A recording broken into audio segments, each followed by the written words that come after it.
பண்ணுறேன், எனக்கே போர் அடிச்சு. இப்போ நான் வந்து வேணான்னு முடிவு எடுக்கிறேன், எனக்கே போர் அடிக்குது. ஸோ சில சமயம் ரொம்ப நல்லா இருக்கு கதை, அதை நிர்பந்திக்குது. விஷயம் என்ன ஆயிடுதுன்னா, வர எல்லாருமே உங்களுக்கு பேரம்பேத்தி இருக்கான வரைக்கும் சொல்ல ஆரம்பிச்சிடறாங்க. அப்புறம் அவங்களுக்கு புரிய வைக்க வேண்டியதாக இருக்கு. நானும் எதுக்கு அந்த கேட்டை ஓப்பன் ஆகி வச்சிருக்கேன்னா, சம்டைம்ஸ் ரொம்ப எக்ஸைட்டிங்காக இருந்துச்சுன்னா, ஒரு சில கதைகள் வந்து இப்போ மகாராஜா வந்து நான் வர்றதுக்கு முன்னாடி, இல்லைப்பா எனக்கு வேண்டாம், எனக்கு இல்லை ஒரு 14-17 வயசு பொண்ணு எனக்கு பொண்ணாக அழிக்கிற மாதிரி நான் நடிக்க வேணாம்னு சொல்லி வச்சுக்கோங்களேன், நான் இந்த கதையை மிஸ் பண்ணியிருப்பேன். ஸோ இந்த மாதிரி ஒரு அனுபவம் கிடைக்கும் போது அதை வந்து, ஏன்னா இதுக்கு முன்னாடி தான் மேரி கிறிஸ்மஸ் பண்ணேன், அதில் ஒரு 30 வயசு ஆள் தான் நான் அதில். ஸோ நம்ம ஒரு சுதந்திரம் இருக்குல்ல, ஒரு ஆக்டராக நான் வந்து ஒரு ஒரு லாக் பண்ணிக்காம இருக்கிறதுல ஒரு ஃப்ரீடம் இருக்கிறதா நான் நினச்சிக்கிறேன். அதனால அந்த கேட்டை இன்னும் திறந்து வச்சிருக்கேன், வேறு ஒன்றும் இல்லை. விஜய் சேதுபதி சார் 50 படத்துல வெற்றி தோல்வி நிறைய பாத்திருக்கீங்க. 100 கோடி 200 கோடி 1000 கோடி வரைக்கும் பாத்திருக்கீங்க. அந்த சமயத்துல உங்க மனநிலை எப்படி இருக்கு அந்த வாரம்? அதே மாதிரி தோல்வி 200 கோடி 1000 கோடிலாம் பார்க்கவே இல்லை உங்க வசூல். அண்ணன் நீங்க வாட சொல்லிடுறீங்க நினைச்சுக்கிறாங்கண்ணே, உண்மையா தான் அண்ணன். எங்க பிரச்சனை எல்லாம் நீங்க வந்து கேட்டீங்கன்னு வச்சுக்கோங்களேன், எனக்கு எவ்வளவு பேமெண்ட் பெண்டிங்கு, என்ன நடந்ததுன்னு அது அதை சொன்ன வச்சுக்கோங்க. சொன்னது போடாத செக்கு, கேட்காத காசுலாம் கணக்கு கேட்டீங்கன்னா நிஜமா ஆச்சரியமா இருக்கும். என்னதான் இருந்தாலும் படம் எடுக்க வராங்கல்ல, நம்புறாங்கல்ல, அதை மதிக்கிறது. வருத்தமாக இருந்தாலும் ஒரு ஒரு படம் எடுக்க வராங்கன்ற நம்பிக்கையில தான் அது பண்றோம். நீங்க என்ன கேட்டீங்க, வெற்றி தோல்வி அந்த மனநிலை எப்படி இருக்கு? வெற்றி வரும்போது அந்த வாரம் உங்க மனநிலை எப்படி இருக்கு? சில படங்கள் எதிர்பார்த்த அளவுக்கு போகல, அந்த வாரம் மனநிலை நீங்க காரணத்தை அனலைஸ் பண்ணி முடிச்சுங்க, வேற ஒண்ணும் கிடையாது. இப்போ சில சமயம் வந்து முன்னாடி தெரிஞ்சிடும், வேற காரணம் வேற. ஒருத்தரால படம் உருவாச்சுன்னா ஒருத்தர் தவறுது. ஒரு படம் பண்றதுக்கு நிறைய பேர் தேவைப்படுறாங்க, தன் சூழல் தேவைப்படுது.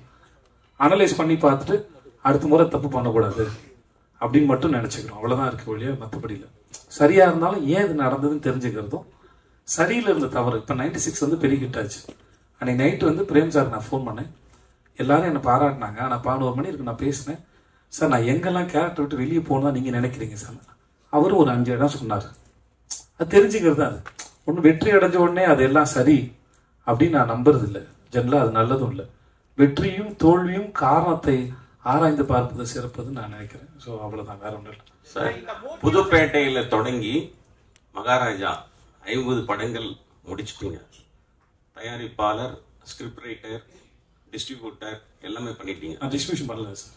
இல்லை, மேற்கு தொடர்ச்சி மலை வழங்கின நான் ப்ரொடியூஸ் பண்ண தயாரிப்பாளர். சரி, டைரக்டர் விஜய் சேதுபதி எப்போ பார்க்க போறீங்க? நிஜமாக ரொம்ப ஆசை இருக்கு, உண்மையாக மாற்றுக்கத்தில் ஆசை இருக்கு. இன்னும் கொஞ்சம் பயம் இருக்கு, ஏன்னா அது சாதாரணமான வேலை இல்லை. இது ஒரு நாள் புரியும் போது நான் ட்ரை பண்ணி பார்த்துருக்கேன். ஆனால் ரொம்ப ஆசை இருக்கு. எனக்கும் வந்து கதை சொல்ல தெரியணும், அது அந்த அந்த ஃப்ரேமுக்குள்ள கதை சொல்ல தெரியணும், அந்த அறிவு வரணும். சேகரிக்கிறேன், புரியும் போது நான் வந்துடுறேன். அறிவு என்பது ஒரு கர்ப்பத்தை போன்றது, என்னைக்கா ஒரு நாள் டெலிவரி ஆகிடும், ஒரு கற்பனை வச்சு நான் நினைக்கிறேன். ஹலோ ஐயா, இந்த 50 படத்துல இந்த ஓடிடில பண்ணிருக்கீங்கல்ல நடுப்புற, அதுவும் சேர்ந்து இருக்காதுல்ல? எனக்கு எது ஓடிடில வந்ததுன்னு தெரியல. தெரியல, கணக்கு இல்ல, கணக்கு எந்த இடத்துல சேர்த்து போட்டாங்க தெரியல. இல்ல எனக்கு கெஸ்ட் எல்லாம் எடுக்கல, என்னென்ன கணக்கு வச்சிருக்காங்க தெரியல. அனபிள் சேர்த்து நான் சேர்ந்து இருக்கும் தான் நினைக்கிறேன், தெரியல. பட் ஆனா கணக்கு ஆளுங்க போடும்போது அது சேர்ந்தா இருக்கா? ஆமா, சில கெஸ்ட் எல்லாம் சேர்க்கல நாங்க. ஓகே, இந்த ஒரு நிமிஷம்.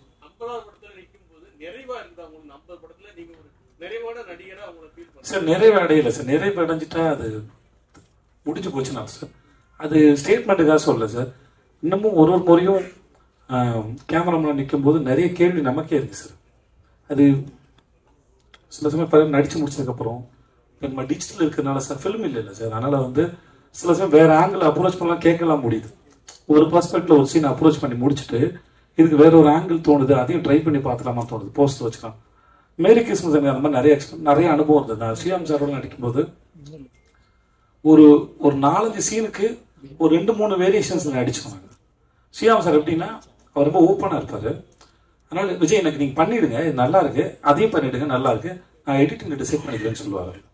ஸோ அந்த மாதிரிலாம் நிறைய இதெல்லாம் கிடைக்கும். ஸோ எவ்வளோ கலை என்பது அதான், எவ்வளோ தேடினாலும் எவ்வளோ தோணினாலும் அது அமரும், அது வந்துகிட்டே தான் இருக்கும், அது வந்து குறையாது. ஸோ அதனால அந்த எக்ஸ்பீரியன்ஸ் தான் சார் ரொம்ப அழகு. ஒரு ஸ்டேஜுக்கு மேலே தன்னிறைவு அடைதல் இல்லைன்னு நினைக்கிறேன் ஆர்ட் ஃபார்ம் பொறுத்த வரைக்கும். அதை நீங்கள் எக்ஸ்பீரியன்ஸ் மட்டும் தான் உங்களை வந்து என்ஹான்ஸ் பண்ணுவோம், இல்லை என்கரேஜ் பண்ணுவோம், இல்லை அதை வாழ்கிறத சுவையை வந்து ரசிக்க வைக்கும் நான் நினைக்கிறேன். விஜய் சேதுபதி சார், நீங்க நடிச்ச 50 படத்துல தனிப்பட்ட முறையில் பிடிச்சீங்கன்னா கடைசி விவசாயி, எனக்கு ஆண்டவன் கட்டளை, சூப்பர் டெலிக்ஸ், அந்த மாதிரி நீங்க ரொம்ப ரசிச்சு பண்ண படம் என்ன படம்? ரொம்ப கஷ்டப்பட்டு மன ரீதியா உடல் ரீதியா பண்ண படம் என்ன படம்? நீங்க சொன்ன படம் கடைசி விவசாயம் இருக்குல்ல சார், ரொம்ப கஷ்டம் சார். அது ஸ்பிரிச்சுவல் வந்து உணர்றது இல்லையா சார், அதுக்கு பெரும் காலம் எடுக்கும். அது ரொம்ப கஷ்டப்பட்டேன், அதை தொடர்றதுக்கு ரொம்ப கஷ்டப்பட்டேன். அது நான் வந்து ஸ்பிரிச்சுவாலிட்டி வந்து அவ்வளோ சாதாரண விஷயம் நான் நினைக்கிறேன். நான் எல்லாத்தையும் சரண்டர் பண்ணி அப்படியே ஏற்றுக்கிற ஒரு தன்மை வரணும். அது எனக்கு இன்னும் வாழ்க்கையில் வரல. ஆனால் அது பெர்ஃபார்ம் பண்ணும்போது அது ஃபேக்காக பண்ணிடக்கூடாது, ரொம்ப மெனக்கேட்டேன். ஓரளவு நான் தொட்டான்னு நினைக்கிறேன். அது பண்ணும்போது எனக்கு எப்படின்னா, அங்கே மக்கள் வந்து என்னை நம்பினாங்க. நான் விபூதி இங்கே வச்சுருந்தேன், அது சுருக்கு போயிட்டு அடிச்சேன்னா கையில் விபூதி வந்துடும், உள்ள கை விடுது, இங்கே அடித்தாலே வந்துடும். வரிசையில் நின்று என்ன வர வேணும்னு கேட்பேன். மழை பெய்யும், காடு நல்லா இருக்கும் போங்க, அடுத்து என் புள்ள நல்லா இருக்கும், புள்ள நல்லா படிக்கும் போ, அப்படி எல்லாரும் விபூதி பூசிருந்தேன். அது நான் வந்து மனசார தான் நான் செஞ்சேன். நான் அந்த கதாபாத்திரம் ரொம்ப ரசித்தேன். நான் எழுதுனது மணிகண்டன் கேட்டு எப்படி தெரியாது அது எழுதுனீங்க அப்படின்னு. ஸோ அது ரொம்ப கஷ்டமானது. சூப்பர் டீலர்ஸ் சாதாரணமான விஷயம் இல்லை. அது குமாரராஜான்னு ஒரு மாபெரும் அந்த டைரக்டர் இல்லாட்டி அந்த மாதிரி கதையை வேறு யாரும் நம்பி நான் போயிருப்பேனான்னு கூட எனக்கு தெரியாது. ஏன்னா அந்த படம் நான் என்ன நம்பி போகவே இல்லை. பாலகுமார் ரொம்ப கஷ்டப்பட்டிருக்கேன். நிறைய படம் இருக்குது. அது சில சமயம் உங்களுக்கு படமாக தெரியாது, சில சீனில் போய் நிற்கும்போது எம்டி ஆகிடும். ஒரு இடம் இரவி பண்ணும்போது காத்திட்டு நான் கேட்டிருக்கேன். ஒரு சீன் பாபி அடித்து கொள்கிற சீன் ஒன்று இருக்கும். அன்றைக்கி எனக்கு வாழ்க்கையிலேயும் பிரச்சனை இல்லை, ஒன்றுமே இல்லை. ஆனால் நடிக்க வரல, அன்றைக்கி நடிக்க வரல. நான் சொன்னேன், தலைவா நடிக்க என்னன்னு தெரியல, வரல தலைவா, மைண்டில் ஒன்றுமே இல்லை தலைவா, வீட்டில் சண்டை இல்லை, எந்த பிரச்சனையும் இல்லை தலைவா, கடன் தொல்லை இல்லை, ஆனால் ஏன் தெரியல தலைவா, மைண்ட் ரொம்ப எம்டியாக இருக்குது, இன்றைக்கி ஒரு நாள் மட்டும் என்னை போர்த்துக்கிட்டு எதாவது காப்பாற்றுங்க.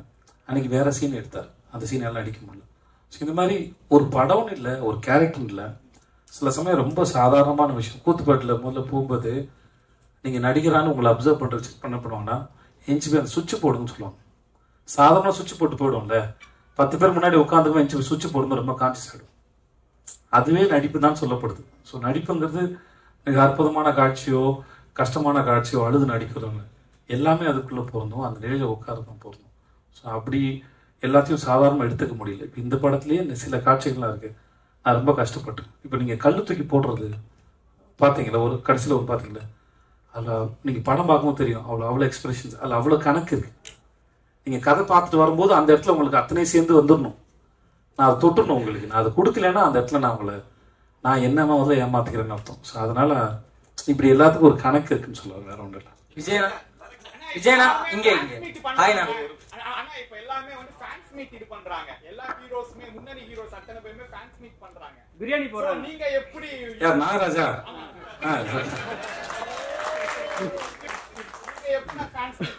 இவ்வளோ ட்ரெய்லர் போட்டு இவ்வளோ பேசுங்க தம்பி. நான் முன்னாடியே பண்ணிட்டு இருந்தேன்டா, 2013, 14, 15 பண்ணிட்டு இருந்தேன் நினைக்கிறேன்.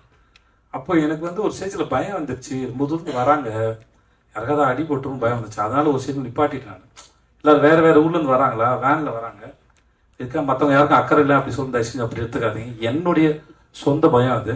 அதனால தான் ஆடியோ லான்ச்சுக்கு யாரையும் கூப்பிட்றதில்ல, அங்கேருந்து பாருங்க போதுமானதான் இருக்கும். அந்த மாதிரி ஒரு காரணம். அப்புறம் எல்லாரும் பண்ணுறதுனால பண்ணணுமா தெரியல. நான் ஒவ்வொரு ஷூட்டுக்கும் எங்கேயாவது வருவேன் இல்லையா, அந்த ஊர் பக்கத்தில் இருக்கவங்களாம் வந்துருங்க, நான் அங்கேயே ஃபோட்டோ எடுத்து அங்கேயே மீட் பண்ணிக்கிறேன் எல்லாரையும் கம்ஃபர்டபுளாக. நீங்கள் அது வரைக்கும் அவங்கவுங்க வேலையை பாருங்கள் அப்படின்னு சொல்கிறேன். இதுதான் எனக்கு வர என்னோட ஃபேன்ஸில் வந்து கம்ப்ளைண்ட் சொல்கிறாங்க. நீ கேட்குற அதே எனக்கும் என் ஃபேன்ஸ் கேட்குறாங்க, எதுக்கு எங்களை மீட் பண்ண மாட்டேங்கிறாரு மற்றவங்க மாதிரி. நான் மீட் பண்ணுறேன், அங்கே வரும்போது மீட் பண்ணிக்கிறேன், இதுக்கும் தனியாக அப்படி ஒன்று பண்ணணுமான்னு ஒரு கேள்வி இருக்குது. அதனால பண்ணுறதுல வேறு எந்த ரீசன் பண்ணுறது. இங்கே ஒரே ஒரு 3 பேர் பண்ணிருக்காங்க. இன்னொன்று வந்து நடிச்சாரு, இன்னொன்று விஜய் சேதுபதி. இந்த 3 பேர்ல யார் உங்களை மிரட்டினது? இவரு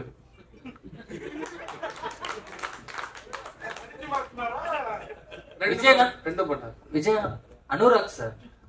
ஆக்சுவலி இவர் தான் சார் மிரட்டினாப்ல பாருங்க, மிரட்டினா அனுராக் சார். ஆனா அனுராக் சார் அவர் எப்படிப்பட்ட டேரக்டர் நீங்க பார்த்துருப்பீங்க, அவர் கூட வேலை பண்ணணும்னு நினைச்சிருப்பீங்க. இப்ப அவர் எப்படிப்பட்ட ஆக்டருங்கிறதும் உங்களுக்கு தெரிஞ்சிருக்கு. சூப்பரான ஆக்டருங்க. அவர் கூட நீங்க கதை பண்ணணும்னு ஏதாவது டிஸ்கஸ் பண்ணிருக்கீங்களா அவர் டைரக்ஷன்ல? நானே கேட்டேன். நான் மும்பையில் ஒரு ஃபங்க்ஷன் பார்ட்டியில் ஒன்று மீட் பண்ணோம். அப்போ அவர் படம் கென்னடின்னு ஒரு படம் இருக்குது, பார்க்க வரியான்னு எனக்கு கேட்டார். என்னை முதல்ல ஹிந்தி படத்துக்கு அப்ரோச் பண்ணது அவர் தான் 2016. வாசன் பாலனோட டாக்டரோட இருக்காரு. அப்போது படம் காமிச்சார். நானும் இன்னொரு ப்ரெஸ்ஸில் அவருக்கு ஒரு நண்பர் இருந்திருக்காரு, ரிப்போர்ட்டர். அவரும் நானும் தான் படம் பார்த்தோம். முடிச்சுட்டு 3 பேரும் பேசிட்டு இருந்தோம். அப்போ எனக்கு அந்த படத்தை பற்றின ஒப்பீனியன் சொன்னேன். அது அவருக்கு பிடிச்சிருந்தது. அந்த படத்தில் கான்ஸில் ஸ்க்ரீன் பண்ணும்போது எனக்கும் தேங்க்ஸ் கார்டு போட்டிருந்தாரு. இந்த படத்துக்கு நான் அப்ரோச் பண்ணோடனே எனக்காக பண்ணி கொடுத்தாரு. கதை கேட்க மாதிரி ஓகே சொல்லிட்டாரு இல்லையா, எனக்காக பண்ணி கொடுத்தாரு. நடிச்சிட்டு இருக்கும்போது ஒரு சீனில் அவருக்கு ஷோல்டர் அடிபட்டு ஒரு மாதிரி அவ்வளோ பெருசாக நகர்த்த முடியல. அப்போது நாங்களாம் வருத்தப்படும் போது அவர் சொன்னார், நல்லவில் எனக்கு ஷோல்டர் இதுவாகி வலியாச்சு, அதனால் இந்த கை யூஸ் பண்ண முடியல, அது ஷாட்டுக்கு ரொம்ப நல்லா இருக்குனாரு.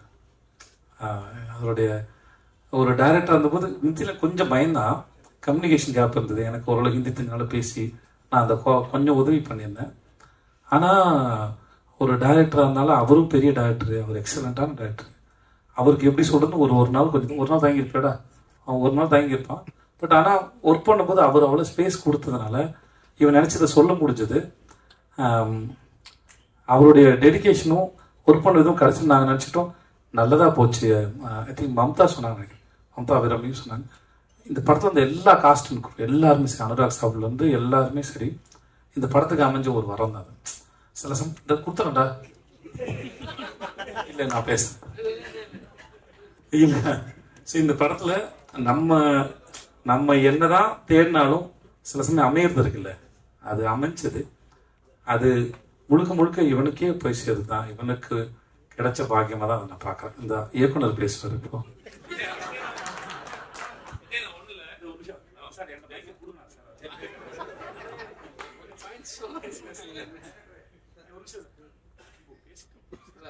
அனுராக் சார் ஒரு சீன்ல படியில விழணும். அவர் பாடி ரொம்ப ஃபேட்டா இருக்கும். நமக்கு அது ரொம்ப சார் நீங்க லைட்டா விடுற மாதிரி பண்ணிக்கோங்க, டூப் வச்சு மேட்ச் பண்ணிக்கலாம் அப்படின்னு சொல்லி நமக்கு அது தெரியல. ரொம்ப பிடிச்ச மனுஷனால ஒரு மாதிரி ஒட்டிக்கிட்டே குழந்தை மாதிரி ஒட்டிக்கிட்டு அவர் பார்த்துட்டு ஏதோ பண்ணிட்டு இருந்தேன். கேமரா சரி சும்மா படுங்க சார், சும்மா ஒரு கியூ மட்டும் கொடுங்க அப்படின்னா டப்புன்னு உழுந்து போண்டிட்டாரு. அது கேமரா தெரியாது, நான் பாட்டு உள்ளே போயிட்டாங்க. அவர் பிடிச்சி திட்டாரு, அறிவு நீ டைரக்டர் அது என்னது அப்படின்னு சொல்லி திட்டிட்டு அப்புறம் கூப்பிட்டு வச்சு பாடம் எடுத்தார். இப்படி இருக்கணும், நீ பயப்படக்கூடாது, யார் என்ன இருந்தாலும் அப்படின்னு சொல்லி கிட்டத்தட்ட அதுக்கடுத்து ஒரு லென்த்தா உருண்டிட்டு வரணும். அண்ணன் சொன்ன மாதிரி கை உடஞ்சி போச்சு. கொஞ்சம் தூரம் மட்டும் வாங்க சார், நீ நடந்து வந்ததுனா அது இல்லை, நீ ஒரு என்ன தேவை எடுக்கலாம்னு சொல்லிட்டு உருண்டிட்டே வந்துட்டு இருக்காரு. தவந்து வந்துட்டு இருந்தாரு. அது ஒரு இதுவாக இருந்தது. நம்ம பெருசாக பார்த்த ஒரு ஆள் என்னடா இப்படி இது பண்ணுறாரா அப்படின்னு ஒரு அந்த அந்த எமோஷனை எப்படி சொல்ல தெரியல. ஏதாவது ஒரு விஷயம்னா தப்பானா அண்ணன்னு சொல்லி அண்ணன் வச்சுப்பேன். அண்ணன் இல்லாத சீன்ல ரொம்ப கஷ்டப்பட்டேன். ஒரு நிறைய இடம் கூட உதவி பண்ணிட்டே இருந்தாரு. ரொம்ப நன்றி. விஜய் சேதுபதி, 2 கொஸ்டின் உங்கள்கிட்ட. ஆக்சுவலி ஃபாரின்ல போய் வேலை பார்க்குறவங்களுக்கு தான் சொந்த மண்ணோட அருமை தெரியும் அப்படின்னு சொல்லுவாங்க. அது மாதிரி நீங்க அதர் லாங்குவேஜ்ல போய் நிறைய மூவிஸ் பண்ண ஆரம்பிச்சிட்டீங்க. ஸோ நீங்க தமிழ் சினிமாவோட அருமையை அங்கிருந்து பார்க்கும்போது என்னென்ன விஷயங்கள் ஹைலைட்டா தெரிஞ்சது, எந்தெந்த விஷயங்கள்லாம் உங்களுக்கு சார் தமிழ் சினிமாவில் இதெல்லாம் இருக்கு அப்படிங்கிற மாதிரி நீங்க சொல்லலாம்? முதல்ல எனக்கு இன்னமும் அந்த அளவுக்கு சென்ஸ் வரல. ஏன் சொல்றேன்னா இன்னமும் அந்த மொழியும் கலாச்சாரம் முழுசா புரியல. இன்னும் நாங்கள் கன்வின்சிங்காக நடிக்கிறான்னு கூட எனக்கு தெரியல. ஆனால் மக்கள் என்ன ஏற்றுக்கிறாங்க.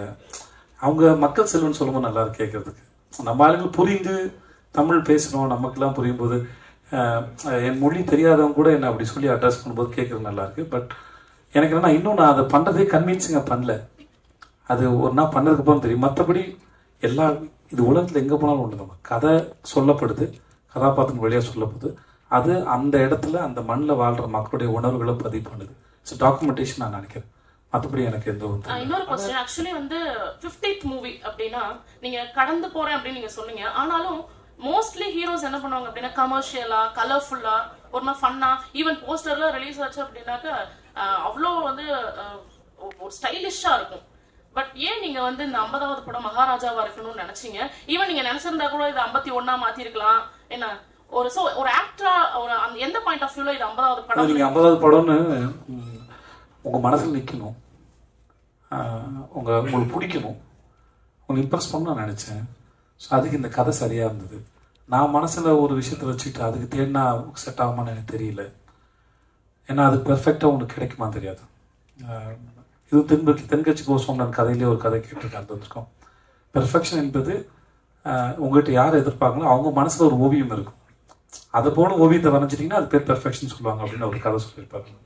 அந்த மாதிரி என் மனசில் ஒரு விஷயத்தை வச்சுக்கிட்டு அந்த மாதிரி ஒருத்தர் படம் பண்ண நினச்சின்னா அது தேடி டயர்ட் ஆகிடும், வயசாகிடும். இவர் கொண்டு வந்து ரொம்ப சிறப்பாக இருந்தது. இதுவே 50வது இருக்கட்டும்னு நினச்சி தான் அந்த பண்ணுறது.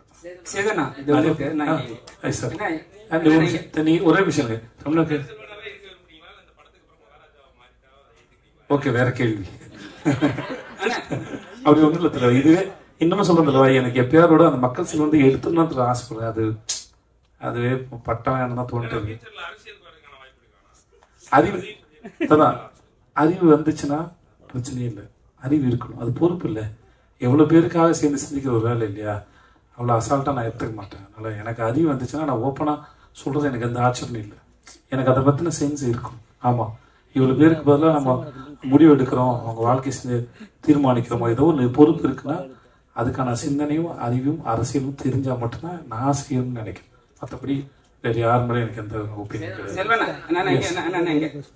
என்னன்னா இப்போ வந்து என்ன ஒரு 2 கேள்வி முடிச்சுக்கலாமா? வந்து சேதுனா வந்து 2 வருஷத்துக்கு முன்னாடி வந்து ரொம்ப சோஷியலா இருப்பாங்க, எல்லாரையும் வந்து டக்குன்னு மீட் பண்ணுவாங்க, அதெல்லாம் ஒரு விஷயம் போயிருந்தது. இப்போ வந்து சமீப காலமா வந்து உங்களை மீட் பண்ண முடியல, உங்களை வந்து ஏதாவது ஒரு போட்டோ ரிலீஸ் பண்ணுறது கூட கொஞ்சம் கஷ்டமா இருக்கு அப்படின்னு சொல்லிட்டு ஒரு 2 வீக்ஸ் முன்னாடி, ஒரு லாஸ்ட் வீக் முன்னாடி கூட ஆர்கே வெள்ளிமேகம் ஒரு படத்தோட டைரக்டர், அவர் வந்து 4 படம் மலையாளத்தில் பண்ணியிருக்காரு. அவர் வந்து உங்ககிட்ட வந்து ஒரு டைமோ உங்க சைடில் கேட்குறாங்க, யாரும் வந்து ரெஸ்பான்ஸ் பண்ணலையா. அவர் என்ன ஒரு வார்த்தை சொல்றாருன்னா, அவர்கிட்ட என்னங்க ஒரு போட்டோ தான் கேட்க போறோம், 4 சென்ட் இடமா கேட்க போறோம்னு சொல்லிட்டு வெளி மாநிலத்துக்கு வந்து உங்களை வந்து கொஞ்சம், ஆனா வந்து உங்களுக்கு ரொம்ப பிடிச்ச ஒரு டைரக்டர். அவர் என்ன சொல்றாருன்னா, எனக்கு ரொம்ப ரொம்ப பிடிக்கும், வேற யாரும் நான் மீட் பண்ணவே போகல, அவரை மட்டும் போய் பார்க்கலான்னு போறேன். உங்க சுத்தி உள்ள ஆளுகள் வந்து யாரும் மீட் பண்ண விட மாட்டாரு. அவர் ஒரே வார்த்தை சொல்றாரு, நான் அவர்கிட்ட வந்து 4 சென்ட் இடமா கேட்க சொல்லட்டுமா, நான் தெளிவா சொன்னதை புரியும். அதான் எனக்கு புரிஞ்சு இல்லை, எனக்கு புரிஞ்சிச்சு. நான் இதுக்கு பதில் ஒன்றும் இல்லை. ஏன்னா ட்விட்டர்ல போய் பார்த்தீங்கன்னா தெரியும், என் படங்களோட மற்றவங்க படம் தான் அதிகம் ரிலீஸ் பண்ணிருப்பேன். நீங்க கம்பேர் பண்ணி பாருங்க. இது இன்னொரு ஹீரோவுடைய வேற யாராவது, நீங்க நான் பேர் சொல்லக்கூடாது, வேற ஒரு 5-6 ஹீரோக்கள் யாராவது எடுத்துக்கோங்க, அவங்க எவ்வளவு மற்ற படங்கள் ரிலீஸ் பண்ணிருக்காங்க, நான் எவ்வளவு ரிலீஸ் பண்ணிருக்கேன்னு பாருங்க. அப்புறம் ஒரு ஸ்டேஜுக்கு மேலே நான் வர எல்லாத்தையும் பண்ணிட்டு இருந்தேன், சிலது வந்து நல்லா இல்லாததையும் பண்ணிட்டு இருந்தேன். அப்போ சில பேர் கம்ப்ளைண்ட் பண்ணாங்க, நீங்க பண்ணாதீங்க, அதை நம்புறோம் நாங்க அப்படின்னு சொன்னாங்க. அதனால ஓரளவு எங்களுக்கு பிடிச்சதை பண்ணிட்டு இருப்போம். 2வது அண்ட் 3வது, இவங்க சொன்னோன்னு மீட் பண்ண முடியாத சூழல் எல்லாருக்கும் இருக்கும்ல. நான் ஊர்ல இருக்க மாட்டேன், வெளியே போயிருப்பேன், ஏதாவது ஒன்று இருக்கும் இல்லையா. அவரு எப்படி அவர் வேலைகள் பிஸியா இருப்பாரோ அந்த மாதிரி நானும் என்னுடைய வேலைகள் பிஸியா இருப்பேன். நிறைய பேர் மீட் நிஜம் நேரம் கிடையாது தான், இருந்தாலும் நான் மீட் பண்ணி சந்திச்சு போட்டோ எடுத்து தான் இருக்கேன். அதுக்கு உதாரணமா நீங்க கடந்த 1 மாசமா, ரொம்ப நாள் முன்னாடி போனேன், கடந்த 1 மாசம் 2 மாசமா நான் எத்தனை படம் ரிலீஸ் பண்ணிருக்கேன்னு பார்த்தீங்கன்னாலே உங்களுக்கு தெரியும். என் நண்பர் ஒருத்தர் வந்து அவருடைய போய் ரிலீஸ் பண்ண சொல்லி கொடுத்தாரு. நான் போஸ்ட்டில் பார்த்தேன், போஸ்ட் நிஜமாவே எனக்கு கன்வீன்சிங்காக இல்லை, ஆனால் இந்த படம் வேணாமே அப்படின்னு ஒருத்தர் சொல்லியிருக்கேன். ஸோ எனக்கு பிடிக்கணுங்கிறது தான் கணக்கு ஒழிய, மற்றபடி சினிமாவில் இருக்கிறதுனால என் படத்தை மட்டும் ப்ரொமோட் பண்ணணுன்ற அவசியம் எனக்கு கிடையாது. என்னுடைய பாப்புலாரிட்டி இன்னொரு படத்துக்கு ஓரளவு லிஃப்ட் பண்ணணும்னா அதை செய்யணுங்கிறது தான் எண்ணம். நீங்கள் சும்மா செக் பண்ணி பாருங்க, அது நான் சொன்னால் நல்லா இருக்காது. அன்பு முத்தங்கள் குறைச்சி குறைச்சுன்னு சொல்கிறாங்க. அன்பு முத்தங்கள் இல்லை, இப்போ ஏர்போர்ட்டில் கூட்டத்தினரில் கேட்கும்போது கொஞ்சம் கூச்சமா இருக்கு. நீங்கள் ஷூட்டிங் ஸ்பாட்னா பரவாயில்ல, ஏர்போர்ட்டில் கேட்கும்போதுலாம் அது இப்போ அங்கே உட்காந்து எல்லாம் கொடுத்துருந்தது. அங்கே எல்லாம் நிறைய பேர் போயிட்டு இருக்காங்க, வேறு மொழி பேசுகிறவங்க. என்னடா அவன் எல்லாருமே கிஸ் வச்சுருந்தா நீங்கள் பாருங்க. ஆக்சுவலி நான் வந்து ஒரு 2K கேட்டேன். சோ எங்களை மாதிரி இருக்கிற எல்லாருக்குமே ஒரு சின்ன ஆசை, அதை நான் உங்ககிட்ட கேட்கணும் அப்படின்னு ஆசைப்படுறேன். சோ இதற்கு தானே ஆசைப்பட்டாய், பாலகுமாரா, நடுவுல கொஞ்சம் பக்கத்துக்கான அந்த மாதிரி படங்கள்லாம் இப்போ நாங்க எல்லாருமே பயங்கரமா எக்ஸ்பீரியன்ஸ் பண்றோம், ரொம்ப பிடிச்சிருக்கு. சோ ரீசெண்டா அந்த மீம் பேஜஸ்ல நீங்க பாத்திருப்பீங்கன்னு நினைக்கிறேன், அந்த சாங்ஸ் எல்லாம் ரெகுலரா போட்டுட்டு இருக்கேன். சோ அந்த மாதிரி படம் உங்ககிட்ட இருந்து எப்ப நான் எதிர்பார்க்கலாம்? அடுத்து எனக்கு இதற்கு தானே ஆசைப்பட்டாய் மாதிரி எனக்கு ஏதாவது ஒரு படம் வேணும். இல்ல சார், நானும் எல்லாருக்குமே இல்ல, நானும் எதிர்பார்க்கிறேன். இல்ல என்ன, நீங்க அந்த படம் நடிக்க ரொம்ப ஜாலியா இருக்கும், இன்ஹிபிஷன்ஸே இருக்காது, நீங்க வந்து ஜாலியா இருக்கும். எனக்கு அம்மை இல்லை, இப்ப பாலகுமாரா தான் அமைஞ்சது, அம்மைன்னு அதான் சொல்றேன், அம்மைன்னு அது. இப்ப எழுதுனவங்க மட்டும் நம்பினா பத்தாது, நடிக்க போற நான் நம்பினதான் என்ன நம்பி படம் பார்க்க வர உங்களுக்கு நான் சரியா கொடுக்க முடியும்னு அர்த்தம். அப்ப அதே மாதிரி ஒண்ணு எழுதிட்டு வந்தா அது நடக்காது. அது ஒரு மூடு, வேற ஒரு மூட்லயும் அதை அதை கொடுக்கணும். சார் 2 வச்சு அடுத்து. ஆனா அந்த படம் பாக்குறப்போ என் வயசு 15. அப்போ நீங்க சொன்னது எதுவுமே புரியல. ஆனா இப்ப எல்லாமே புரியுதுங்கிறத மட்டும் பதிவு பண்ணிக்கிறேன். தேங்க்யூ. அண்ணா இப்போ வந்து மகாராஜா வந்து ஒரு நிமிஷம் சார். அண்ணா மகாராஜா வந்து உங்களோட 50வது படமா வந்திருக்கு. நீங்க வந்து இந்த படம் இல்லாம என்னுடைய முந்தைய படங்கள்ல இது 50வதா இருந்தா எனக்கு கொஞ்சம் இதுவா இருக்கும் அப்படின்ற மாதிரி நீங்க எதனா ஃபீல் இல்ல அப்படி எதையும் யோசிக்கலாம். எனக்கு அதாவது 50ங்கிறது உங்களுக்கு தான் ஜென்ரலா நம்பர் தானே ஒழிய நானும் அதை பெருசாக கன்சிடர் பண்ணல. எல்லா படத்தோட வெற்றி முக்கியம். கடைசியா முடிச்சுக்கலாம் சார். சார் அது கேளுங்க சார். ஒரே நிமிஷம். இவர் 2 நேரம் ஒரு பெரிய மனுஷன் கேட்டே இருக்காரு சார். பதில் சொல்லுங்க. நீங்க கேளுங்க. மொத்தமா வெள்ளை கலர் டை அடிச்சு வந்துருக்கீங்க நினைக்கிறேன். இல்லைன்னா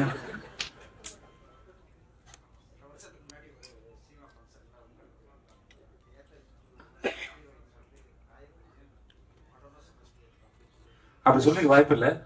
இல்ல இல்ல இதனால சொல்லிக்க மாட்டேன். அவங்களும் ஒர்க் பண்றது கம்ஃபர்டபுள்னு சொல்லியிருப்பேன். அது எப்படி சொல்ல முடியும்? அவங்களும் ஓகே. உங்க கேள்விக்கு நான் முக்கியம்னு சொல்லி எவ்வளவு பாராட்டுறேன். உங்களை வந்து நான் எவ்வளவு முக்கியம் நினைச்சு இந்த கேள்வி முக்கியம் இவர் பதில் சொல்லணும்னு நான் நினைச்சேன். இது வந்து இதெல்லாம் நியாயமா? ஓகே. எல்லாரும் நான் சொல்றேன். என் கூட இப்போ மம்தாவா இருக்கட்டும், அபிராமியா இருக்கட்டும், உங்களை என் கூட ஒர்க் பண்ண அத்தனை பேரோடையும் நான் ரொம்ப ரொம்ப அழகான ஒரு அனுபவம் எனக்கு இருக்கு வேலை செஞ்சதுல வந்து. அதனால யாரும் யாருக்கும் குறைச்சது இல்லை. ஸோ அந்த மாதிரி நினைப்பு எனக்கு கிடையாது. வேண்டாம் ஒரு விஷயம்.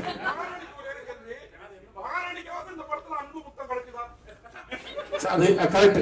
இதுக்கு வந்து இல்ல இல்ல நீங்க படம் பாருங்க தெரியும் மகாராணி யாரு இந்த படத்துல உங்களுக்கு.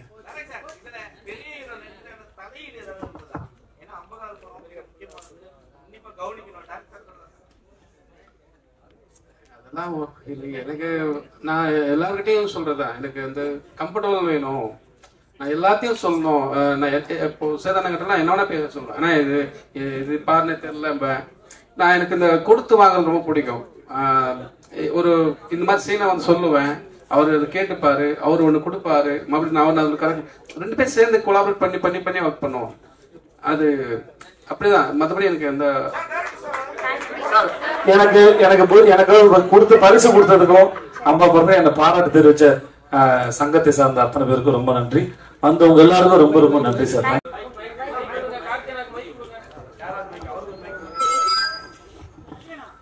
50வது படம் ஒரு 5 மகாராணிகளாவது மகாராஜாக்கு இருக்கணும்ல. கொஞ்சம் வருத்தமா இருந்தது. மகாராஜானா மகாராணியோட தான் இருக்கும்னு நினைச்சேன். அப்ப நாட்டை யார் தான் ஆள்றது?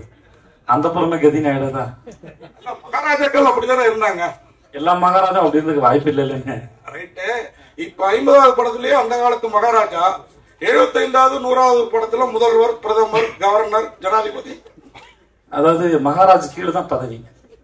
நீங்க சொல்றது வந்து அது கீழே போயிடுதுல இல்லையா? இந்த காலத்துக்கு அண்ணே மகாராஜாங்கிறது அப்படி யோசிச்சிருக்கல. எனக்கு இந்த படத்தை மகாராஜன் வச்சதே வந்து ஒரு சாமானிய அவன் முடித்திருத்தும் தொழிலாளி. அவனுக்கு மகாராஜான் பேர் வச்சு அவன் அந்த சீட்டை சிம்மாசனம் ஆக்கினது இருக்குல்ல, அது நான் ரொம்ப ரசிக்கிறேன். ஸோ அதனால டைட்டில் வந்து 50வது படம் அப்படி இருக்கும்னு நினைச்சு வைக்கவே இல்லை. அது அமைஞ்சு போச்சு. தயாரிப்பாளரும் சுதம் சார் இருக்கும்னு நாங்கள் நினைக்கல, இயக்குனர் இருக்கும்னு நினைக்கல.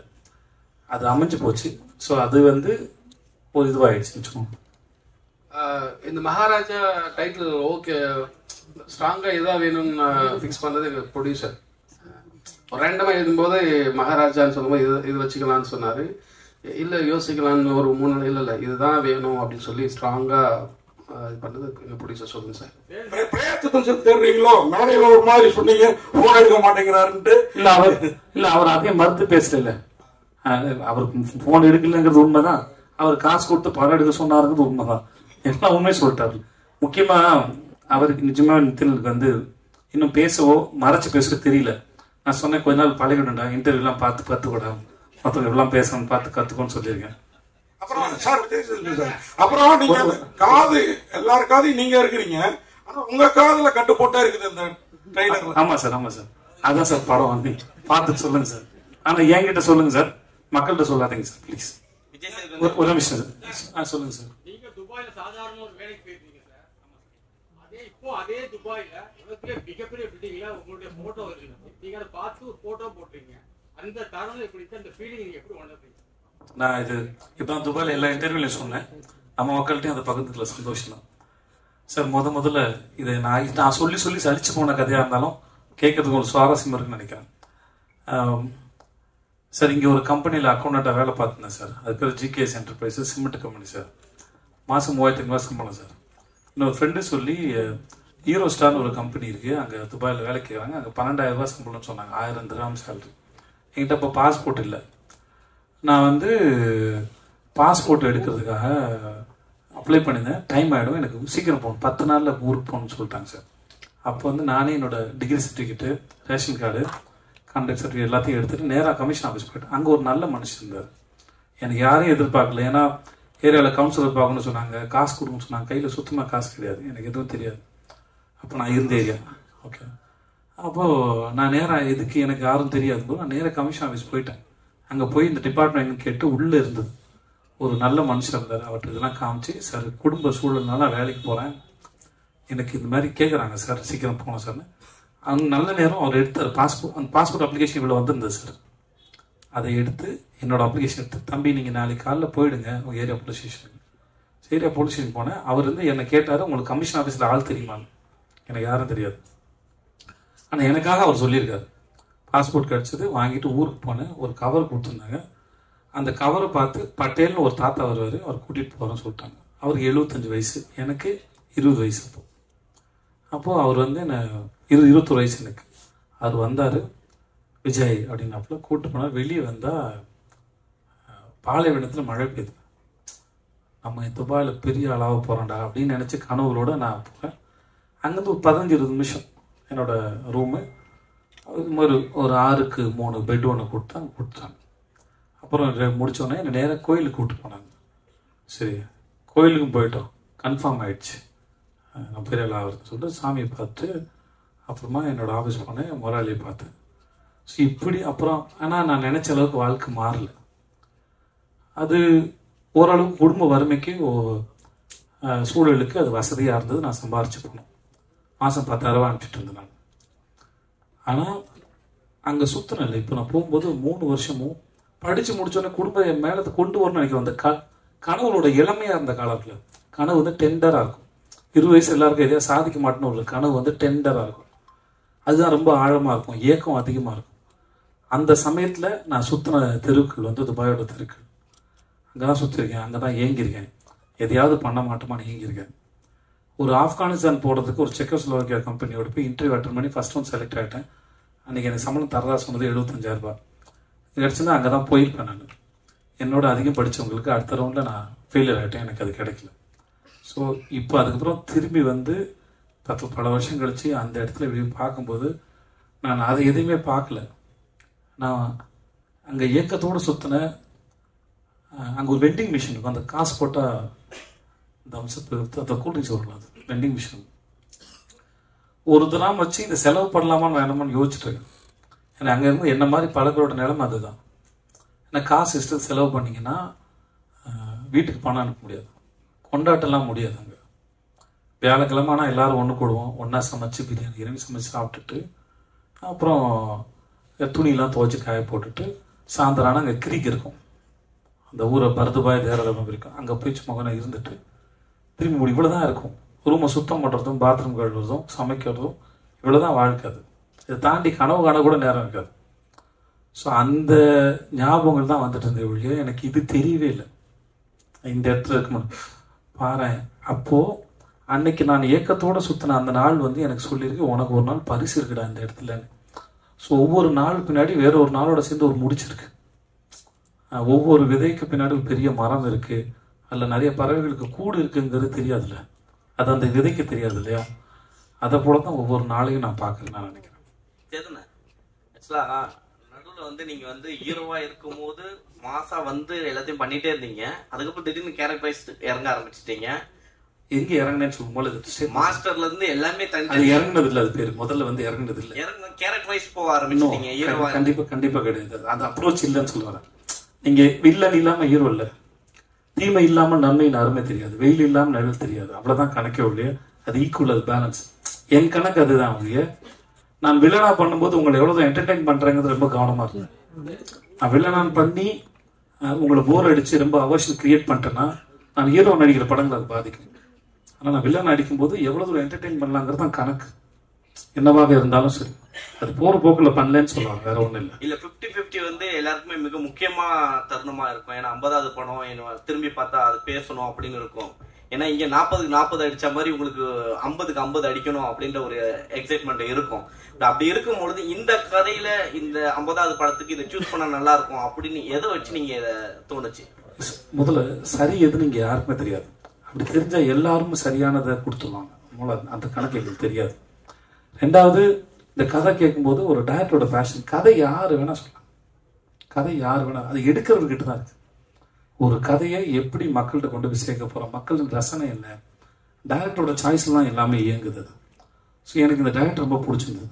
நான் குரங்கு பொம்மையை பார்க்கல, ஷூட்டிங் போகிறதுக்கு ஒரு 4 நாள் முன்னாடி 2 நாள் முன்னாடி தான் படமே பார்த்தேன். அப்போ தான் பார்த்துட்டு அவன் பேசினேன். மற்றபடி டைரக்டர் எனக்கு ரொம்ப பிடிச்சிருந்தது. ஸோ இந்த கதை நல்லா இருந்தது. அப்போது 50வது படமானு சொல்லணும். இவர் சொன்னார், சுதன் சார் சொன்னார், சார் நானே பண்ணிடுறேன் 50வது படத்தை அப்படின்னு. எனக்கு 25வது படமும் நல்லா பண்ணி கொடுத்தாரு. எனக்கு அவர் மேலேயும் பெரிய நம்பிக்கை இருந்தது. ஸோ அப்படி தான் அமைஞ்சது. இது எந்த பிளானும் இல்லை. அப்புறம் எனக்கு வந்து 50வது படம் நல்லா ஓடணும்னு நினச்சா அப்போ 49, 51வது படம் நல்லா எல்லா தயாரிப்பும் பணம் போட்டு எடுக்கிறாங்க. ஸோ எல்லா படமும் ரொம்ப முக்கியமான படம் தான் ஒழிய 50ங்கிறது ஒரு இந்த கடந்து அந்த பாதையை ஒரு ஞாபகப்படுத்துறது தான். அதை தாண்டி வேறு உண்மை கிடையாது. எனக்கு அந்த எண்ணம் கிடையாது 50 நடிச்சிடணும், 100 பெருசாக ஓடிடணும். அப்படி பார்த்தா சீதக்காதிக்க மாதிரி ஒரு படத்தை 25 படம் செலக்ட் பண்ணியிருக்க மாட்டேன். அந்த படம் வந்து நான் வர்றது 1/2 மணி நேரம் தான் வரேன் நான். ஆனால் ஒரு ஆர்ட் ஃபார்மோட ரெப்ரஸன்டேட்டிவ் அந்த கேரக்டர். கலை எந்த பாகுபாடும் இல்லாமல் எந்த வீட்டு பிள்ளையின் மீது கூட அது இறங்கும் அப்படிங்கிறது அந்த படம் சொல்ல வருது. அதுக்கு பணமோ பேரோ புகழோ பரம்பரையாக வர அறிவோ தெரியாது, எங்கே வேணால் இறங்கும்னு அந்த படம் சொல்ல வந்தது. அப்படிப்பட்ட ஒரு படம் 25வது படமாக இருக்கிறதுல நான் பெருமை கொள்கிறேன். அது அந்த படத்தை நம்பினார்ல ஒரு தயாரிப்பாளர். அது வியாபார ரீதியாக பெருசாக போகாதுன்னு அவருக்கும் தெரியும். ஆனால் நல்ல படம், அது என்டர்டெய்னிங்கான ஃபிலிம் தான் அது. ஆனாலுமே அதை நம்பினார்ல, அது அவருடைய நம்பிக்கை. எனக்கு அந்த மாதிரி படம் கிடைச்சது எனக்கு பெரிய சந்தோஷம். டைரக்ட் சார் ஆக்சுவலா மகாராஜான்றது எப்பயுமே வந்து ஒரு